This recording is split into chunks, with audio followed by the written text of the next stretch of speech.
Hello everyone. आज हमारा जो टॉपिक है ये लेवल 1 के लिए है, क्लास 9th के लिए।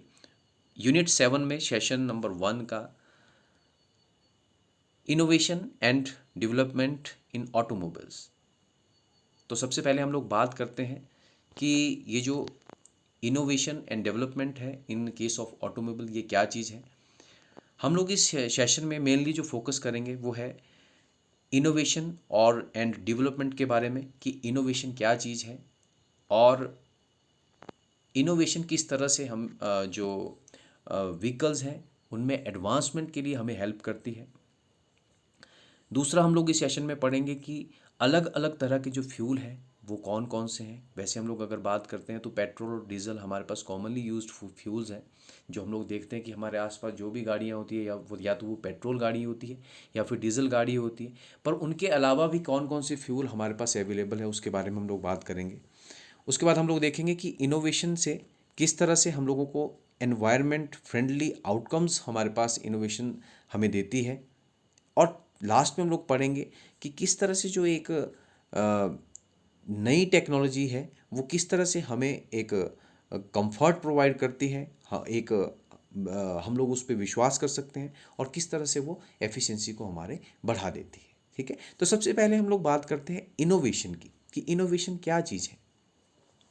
देखिए, इनोवेशन का मतलब है एक नया विचार, ठीक है, जो आपको आपको ग्रोथ की तरफ लेके जाए। जैसे एक एग्जांपल से मैं इसको समझाता हूँ।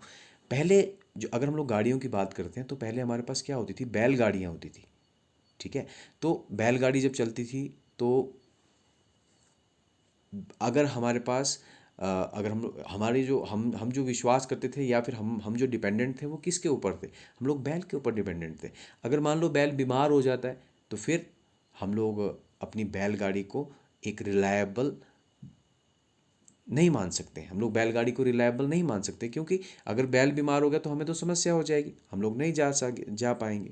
ठीक है, फिर उसके बाद क्या हुआ, समय के साथ अगर हम लोग बैलगाड़ी में बैठते थे जाते थे, चलो मान लो हमारा बैल ठीक है तो हम लोग बैलगाड़ी पे बैठ के जाएंगे। तो जब गाड़ी वो चलेगी तो अगर रास्ता हमारा ऊबड़ खाबड़ है तो उससे हमें क्या लगेगा, हमें झटके लगेंगे। तो अगर हम लोग अपने कंफर्ट की बात करेंगे तो वहाँ पे उस बैलगाड़ी में हम लोग कंफर्टेबल नहीं होते थे। पर फिर क्या हुआ, फिर समय के साथ बदलाव हुए, पेट्रोल इंजन बना या फिर भाप इंजन बना या फिर डीजल इंजन बना। पेट्रोल गाड़ी बनी या डीजल गाड़ी बनी, जब वो रोड पे चली तो समय के साथ साथ उसमें हम लोगों ने और ज़्यादा बदलाव किए। और आज हम लोग इस तरह आज की जो मॉडर्न व्हीकल है उसमें अगर हम दो लोग देखते हैं तो वो क्या है, अगर हम लोग कंफर्ट की बात करते हैं तो वो हमारे लिए कंफर्टेबल है। ठीक है, तो बैलगाड़ी से लेके और आज की जो मॉडर्न व्हीकल है उनका जो सफ़र है वो इनोवेशन, एक नए विचार की वजह से हुआ। अगर आदमी बैलगाड़ी में ही सेटिस्फाई हो जाता तो आज भी शायद हमारी जो गाड़ियाँ होती वो बैलगाड़ियों की तरह होती। ठीक है, पर ये जो एक नया विचार है, एक नया विचार जो हमें ग्रोथ की तरफ लेके जाए, उसी को हम लोग इनोवेशन कहते हैं। ठीक है, अब हम लोग बात करते हैं कि innovation and development in automobiles, कि ये क्या चीज़ है। देखिए, पहले हमारी जो प्रायोरिटी थी वो थी कि हमें एक ऐसी चीज़ मिल जाए जो अपनी पावर से चल पड़े। तो हम लोगों ने पेट्रोल इंजन बना दिया, डीजल इंजन बना दिया, ठीक है, और उससे चलने वाली गाड़ियाँ भी बना दी। बट अब समय के साथ आदमी ने फिर किस चीज़ की तरफ उसके कदम बढ़े, उसने सोचा कि जिसमें मैं अगर मेरे पास एक खुद चलने वाला, अपनी ऊर्जाओं से चलने वाला एक व्हीकल है तो ये क्यों ना मेरे लिए कंफर्टेबल हो। तो उसने उसको और ज़्यादा कंफर्टेबल बनाया। अब समय के साथ क्या हुआ कि जब गाड़ियां ही मार्केट में बहुत हो गई, सब लोगों के पास गाड़ियां हो गई, अब हमारी जो प्रायोरिटी थी वो क्या थी, वो था एक ऐसी टेक्निक को बनाना, एक ऐसी टेक्नोलॉजी को ईजाद करना जो हमारे एनवायरनमेंट के लिए भी फ्रेंडली हो। ठीक है, देखिए हमारे पास एक ऐसा व्हीकल अवेलेबल है जो अपनी ऊर्जाओं से चलता है, वो हमारे लिए कंफर्टेबल भी है। बट अब हमारी जो प्रायोरिटी थी वो थी कि उस व्हीकल को कैसे एनवायरनमेंट फ्रेंडली बनाया जाए। तो उसके लिए हम लोगों ने क्या किया, फिर से एक नया विचार जो हमें ग्रोथ की तरफ लेके जाए। तो वो क्या है, फिर से हमने उसे उसमें उसमें हम लोगों ने क्या किया, इनोवेटिव आइडियाज़ लोगों ने अपने इनोवेटिव आइडियाज़ उसमें ऐड किए, और उस जो हमारे पास व्हीकल था, जो अपनी ऊर्जाओं से भी चलता था, जो हमारे पास हमें हमारे लिए कंफर्टेबल भी था, उसको हम लोगों ने ऐसी तरह से बनाने की कोशिश की वो एनवायरनमेंट फ्रेंडली हो जाए। ठीक है, तो वो क्या है, उस व्हीकल का जो हमारे पास कंफर्टेबल भी था, अपनी ऊर्जाओं से भी चलता था, उसको हम लोगों ने एनवायरनमेंट फ्रेंडली भी बना दिया। तो वो क्या है, वो व्हीकल्स के केस में इनोवेशन है। अब हमारी जो प्रायोरिटी थी वो क्या थी, अब आप देखिए, अब हमारा व्हीकल अपनी ऊर्जाओं से भी चल सकता है, सेल्फ प्रोपेल्ड भी है, दूसरा कंफर्टेबल भी है, तीसरा वो एनवायरमेंट फ्रेंडली भी है। पर अब हमारी जो प्रायोरिटी थी वो कुछ और भी थी, क्योंकि हमारे पास समय के साथ अगर हम लोग बात करें तो ये जो पेट्रोल और डीजल है, एक समय ऐसा आएगा कि इसके जो सोर्सेज हैं वो ख़त्म हो जाएंगे। ठीक है, तो फिर हमारे पास जो गाड़ियाँ हैं, फिर हमारे पास गाड़ियाँ किस तरह से चलेंगी। तो उन्होंने फिर से अब उसमें क्या कोशिश की कि हम लोग ऐसी गाड़ियाँ बनाएं जो पेट्रोल और डीजल के अलावा किसी और चीज़ से चले। पर वो और चीज़ें क्या, अगर हम लोग अपने आसपास नज़र दौड़ाएं तो हमारे पास और अपनी सराउंडिंग में और क्या चीज़ें अवेलेबल हैं, हमारे पास तो पेड़ पौधे हैं। ठीक है, क्या हम लोग ऐसी टेक्नोलॉजी बना सकते हैं कि ये जो पेड़ पौधे हैं ये हमें हेल्प करें हमारी गाड़ियों को चलाने के लिए। हम लोग अपने आसपास और क्या कर सकते हैं, हम लोग अपने आसपास देखिए, हम दूसरा जो हमारे पास सोर्स है वो है बिजली। ठीक है, बिजली से हमारे घरों में अगर हम लोग बात करते हैं तो बहुत सी डिवाइसेस हमारे घरों में हैं जो हम लोग बिजली से चलाते हैं। क्या हम लोग ऐसा भी कर सकते हैं कि हमारी गाड़ी बिजली से चल पड़े। ठीक है, अगर हम लोग बात करते हैं तो हमारे पास देखिए, बैटरी बैटरी क्या काम करती है, एनर्जी को स्टोर करती है। अगर हम लोग व्हीकल के चलने की बात करते हैं तो व्हीकल को कौन चलाएगा, ऊर्जाएं चलाएंगी। तो अगर व्हीकल को ऊर्जाएं चलाएगी तो क्या बिजली को हम लोग स्टोर कर सकते हैं। अगर उसको स्टोर कर दिया जाए तो क्या हम उसको स्टोर करने के बाद उसको एक गाड़ी को चलाने के लिए इस्तेमाल कर सकते हैं। तो अब अगर हम लोग एक ऐसी गाड़ी भी बना लेते हैं जो इलेक्ट्रिसिटी से चले, ठीक है, तो वो क्या है, वो एक इनोवेशन है। किसके केस में, व्हीकल्स के केस में। ठीक है, अगर हम लोग एक ऐसा फ्यूल बना देते हैं, कोई और ही फ्यूल, पेट्रोल और डीजल के अलावा कोई ऐसा फ्यूल बना दें जो प्लांट्स की हेल्प से जिसको हम लोग बना सकें, तो वो क्या है, वो भी एक एडवांसमेंट है।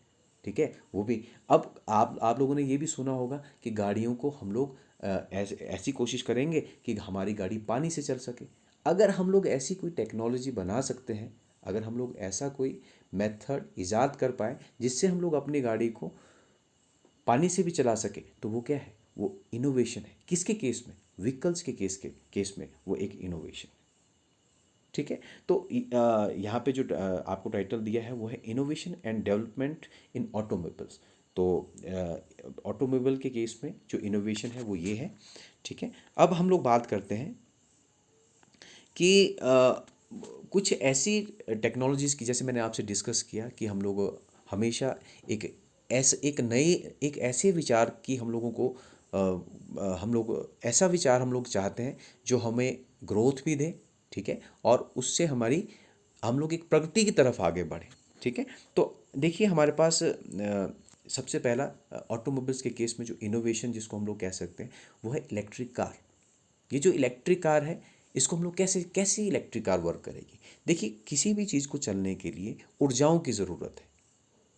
ठीक है, अब ये ऊर्जाएं उसको कहाँ से मिलेगी। अगर हमारी जो गाड़ी है वो पेट्रोल से चलती है या डीजल से चलती है, और मैं आपसे पूछता हूँ कि पेट्रोल और डीजल गाड़ी को क्या देते हैं, तो पेट्रोल और डीजल गाड़ी को ऊर्जाएं देते हैं। जैसे हम लोग खाना खाते हैं तो हम लोगों को ऊर्जाएं किससे मिलती है, खाना खाने से मिलती है। तो वैसे ये जो पेट्रोल और डीजल है ये गाड़ी को क्या देते हैं, ऊर्जाएं देते हैं। ठीक है, अब इलेक्ट्रिक कार, इलेक्ट्रिक कार में जैसे इलेक्ट्रिक कार में एक बैटरी लगी होती है, हम लोग उस बैटरी को क्या करते हैं, चार्ज करते हैं। ठीक है, और वो बैटरी चार्ज होती है, उसके बाद वो क्या होती है, जब हम उसको चलाते हैं तो वो बैटरी डिस्चार्ज होगी। बिल्कुल ठीक उसी तरह से जैसे आपके पास मोबाइल फ़ोन है, आप अपने मोबाइल फ़ोन की बैटरी को क्या करते हैं, चार्ज करते हैं, उसके बाद आप उसको यूज़ करते हैं, उसके बाद वो क्या हो जाती है, डिस्चार्ज हो जाती है। डिस्चार्ज हो जाती है तो उसके बाद आप उसको फिर से चार्ज करते हैं। तो उसी तरह से ये जो इलेक्ट्रिक कार है ये भी वर्क करती है। ठीक है, अब दूसरा हमारे पास है हाइब्रिड व्हीकल। ठीक है, ये जो हाइब्रिड व्हीकल है इसका मतलब क्या है कि ये भी एक इलेक्ट्रिक कार है, ठीक है। और जैसे हमारा स्टीयरिंग सिस्टम है, अ, इसमें जो हाइब्रिड का मतलब क्या है? हाइब्रिड का मतलब है कि जो प्रेजेंट में हमारे पास चीज़ें अवेलेबल हैं उनमें सबसे अच्छा और एक बहुत सी जो टॉप क्लास की टेक्नोलॉजीज़ हैं उनका एक जो मिश्रण है वो हम लोगों ने किसी एक चीज़ में डाल दिया, तो उसको हम लोग कहते हैं हाइब्रिड, ठीक है। तो अगर हाइब्रिड व्हीकल्स की हम लोग बात करते हैं तो ये भी हमारे पास किस में आएगी? ये भी हमारे पास ऑटोमोबाइल्स के केस में एक इनोवेशन है, ठीक है। उसके बाद हम लोग बात करते हैं फ्यूल सेल्स। देखिए अभी ये जो फ्यूल सेल्स हैं ये हमारे पास अभी मार्केट में अवेलेबल नहीं है, ठीक है। बट अभी अगर नियर फ्यूचर में ये जो थॉट है अगर ये सक्सेसफुल हो जाता है तो ये इसकी फ्यूल सेल्स की हेल्प से भी हम लोग, देखिए फ्यूल सेल्स हमारे पास क्या काम करेंगे? ये सेल ठीक उसी तरह से काम करेंगे जैसे हमारे पास इलेक्ट्रिसिटी को स्टोर करने के लिए हम लोग बैटरी का इस्तेमाल करते हैं, वैसे ही ये सेल्स भी काम करेंगे, ठीक है। तो अगर ये सेल्स हमारे पास इसमें जो मेथड जो हमारे इंजीनियर्स हैं वो जिस मेथड से इसको बनाने की कोशिश कर रहे हैं, अगर ये सक्सेसफुल हो जाता है तो ये भी हमारे पास क्या हो जाएगी? ऑटोमोबाइल्स के केस में एक इनोवेशन हो जाएगी, ठीक है। उसके बाद से हमारे पास है बायोमास फ्यूल। मैंने आपसे कहा कि हम लोग ऐसे फ्यूल की सर्च में रहते हैं कि जिसकी हेल्प से हम लोग पेट्रोल और डीजल के अलावा कोई ऐसा फ्यूल हो जो हमें हमारी सराउंडिंग में जो चीज़ें अवेलेबल हैं उनसे मिल जाए। तो हमारी सराउंडिंग में क्या चीज़ें अवेलेबल हैं? हमारी सराउंडिंग में हमारे पास पेड़ पौधे अवेलेबल हैं, ठीक है। या फिर हमारे पास क्या है, जैसे हमारे पास गोबर गैस प्लांट होता है, चलो वो तो एक बायोमास फ्यूल की बात हम लोग कर रहे हैं, ठीक है। तो जैसे हमारे पास हमारी सराउंडिंग में जैसे हमारे पास गोबर है, गोबर जिसे हम लोग गोबर गैस भी कहते हैं, ठीक है। ये या फिर जैसे हमारे पास जो कुछ प्लांट्स ऐसे हैं जिनसे हम लोगों को हाइड्रोकार्बन्स मिल सकते हैं, ठीक है। तो हम लोग ऐसे अगर अपनी सराउंडिंग में अवेलेबल चीज़ों से फ्यूल को बना सकें तो उसको हम लोग क्या कहेंगे? बायोमास फ्यूल कहेंगे, ठीक है। जैसे हम लोग देखते हैं, अगर मैं आपसे बात करता हूँ कि गोबर गैस में क्या होता है, हम लोग गोबर को डालते हैं गोबर गैस में और फिर उसको पानी के साथ घोलते हैं और फिर वो एक गैस बनाता है जिसको हम लोग अपने बर्नर में इस्तेमाल कर सकते हैं, ठीक है। अब वो बर्नर में हमें क्या मिल रही है? हमें ऊर्जाएं मिल रही हैं, ठीक है। हमें किसी भी व्हीकल को चलाने के लिए भी क्या चाहिए? ऊर्जाएं चाहिए। तो हो सकता है कि नियर फ्यूचर में हमारे पास ऐसे व्हीकल्स भी अवेलेबल हो जाए जिनको हम लोग गोबर गैस से चला सकें, ठीक है। तो अगर बायोमास फ्यूल से चलने वाली जो गाड़ी है वो मार्केट में अवेलेबल होती है, हमारे पास आती है, तो हम लोग उसको क्या कहेंगे? उसको हम लोग ऑटोमोबाइल के केस में हम उसको इनोवेशन कहेंगे, ठीक है। उसके बाद हम कहते हैं बायोफ्यूल की बात, ये भी बिल्कुल उसी तरह से जैसे बायोमास फ्यूल है, ठीक है। उसके बाद हम लोग बात करते हैं कि अ, जो कार टेक्नोलॉजी है, जो जो कंपनीज कार्स बनाती हैं वो समय के साथ इन सारे फैक्टर्स पे फोकस कर रही हैं कि हमें हम लोग एक ऐसी गाड़ी बना पाएँ जो हमारे जो बायोमास फ्यूल से चल सके, ठीक है। या फिर हमारी सराउंडिंग में जो मटेरियल अवेलेबल है उससे कुछ ऐसा फ्यूल हम लोग बना सकें जिससे वो गाड़ी चल सके। उसके साथ साथ उसकी जो एफिशिएंसी है वो भी अच्छी हो, वो एनवायरनमेंट के लिए भी फ्रेंडली हो। मैंने आपसे कहा था कि एनवायरनमेंट के लिए किसी भी व्हीकल का जो फ्रेंडली होना है वो सबसे इम्पॉर्टेंट फैक्टर है, ठीक है। जैसे हमारे पास अभी जो गाड़ियाँ आ रही हैं वो BS6 की गाड़ियाँ हमारे पास आ रही हैं। तो ये जो BS6 की गाड़ियाँ हैं ये सिर्फ ऐसा नहीं है कि ये BS4 में जो गाड़ी थी उससे BS6 की गाड़ी बिल्कुल इनमें कोई डिफरेंस नहीं होगा। BS6 की जो गाड़ी होगी उसमें जो टेक्नोलॉजी होगी वो ज़्यादा एडवांस होगी। जहाँ तक एनवायरनमेंट की बात होगी तो जो BS6 की गाड़ी होगी वो ज़्यादा एनवायरनमेंट फ्रेंडली होगी, ठीक है। तो इस तरह से हाँ हम लोग न्यू डेवलपमेंट्स की बात करते हैं, ठीक है। जैसे इसमें कहता है कि इंजन डेवलपमेंट, ठीक है। इस तरह से हम लोग इंजन को डेवलप कर रहे हैं कि जो आपके पॉल्यूटेंट्स हैं, जो धुआं है, जो जिसको हम लोग पॉल्यूशन कहते हैं, गाड़ी से निकलने वाला जो प्रदूषण है वो कम से कम हो सके। दूसरा अब हम लोग गाड़ियों में फोकस कर रहे हैं कन्वीनियंस एंड सेफ्टी। मतलब आपको चलाने के लिए भी उसमें कन्वीनियंस है और आप उसमें सेफ भी हैं, ठीक है। अब सेफ्टी के अंदर या आपकी कन्वीनियंस के लिए आपकी गाड़ी में क्या क्या फीचर्स ये जो कार मैन्युफैक्चरिंग कंपनीज हैं ये डालती हैं, जैसे उनमें से है automatic parking, pre scan technology, Volvo sleep detection, vehicle to vehicle technology, driverless car, suspension technology, emission standards, ठीक है। सस्पेंशन टेक्नोलॉजी का मतलब है कि उसमें आपको जब बहुत झटके कम लगते हैं, ठीक है। एमिशन स्टैंडर्ड का मतलब है कि आपकी गाड़ी से जो धुआं है, निकलने वाला धुआं है, वो बिल्कुल ना के बराबर है। ड्राइवर लेस कार्स का मतलब क्या है? देखिए, ये जो ड्राइवर लेस कार है, इसका ये जो कंसेप्ट है ये अभी बहुत सी कंट्रीज़ में ये जो ड्राइवरलेस कार्स हैं ये वर्क कर रही हैं। अब ये कार्स वर्क कैसे करती हैं, वो भी एक ऑटोमोबाइल के केस में इनोवेशन है।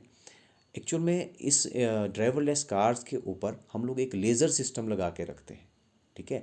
ये लेज़र सिस्टम 360 डिग्री पे, जिस तरह से चारों डायरेक्शन में एक फ़ैन घूमता है ना, उस तरह से ये लेज़र सिस्टम है। ये चारों डायरेक्शन में जब गाड़ी चलती है तो उसके ऊपर ये लेज़र सिस्टम चारों डायरेक्शन में घूमता रहता है, ठीक है। और जैसे ही ये जो इससे निकलने वाली लेज़र है, अगर उसके सामने कोई व्हीकल आ जाता है तो वहाँ से वो जो लेज़र है वो रिफ्लेक्ट बैक होती है और उसकी जो कैलकुलेशन है वो व्हीकल के अंदर ऑटोमेटिकली उसकी इंटेलिजेंस की वजह से, उसकी आर्टिफिशियल इंटेलिजेंस की वजह से होती रहती है। और ये डिटेक्ट कर लेता है कि इस जो कोई दूसरा जो व्हीकल है वो उससे कितनी दूरी पर है, ठीक है। तो ये सारी की सारी जो चीज़ें हैं ये ऑटोमोबाइल में, व्हीकल्स के केस में ये क्या है, ये इनोवेशन है, ठीक है। अब यहाँ पे ये कुछ जो होंडा सिटी है, होंडा सिटी में जो सेफ्टी टेक्नोलॉजी है, वो कौन कौन सी सेफ्टी टेक्नोलॉजीज़ हमारी होंडा सिटी में है उसके बारे में उसे बताया है। जैसे एंटी लॉक ब्रेकिंग सिस्टम है, इलेक्ट्रॉनिक ब्रेक फोर्स डिस्ट्रीब्यूशन है, ब्रेक असिस्ट है, उसके बाद जी फोर्स कंट्रोल टेक्नोलॉजी है, पेडेस्ट्रियन सेफ्टी है। तो ये सारी चीज़ें जो भी हम लोग एक व्हीकल में डालेंगे, जो आपकी सेफ्टी का भी ध्यान रखेगी, इस तरह की चीज़ें जो आपकी सेफ्टी का भी ध्यान रखें, एनवायरनमेंट का भी ध्यान रखें, आपकी जो गाड़ी की एफिशिएंसी है वो भी सही रहे, आपको उसको ड्राइव करने के लिए भी कन्वीनियंस हो, ये सारी चीज़ें इनोवेशन के अंतर्गत आती हैं, ठीक है। तो that's all about. Thank you.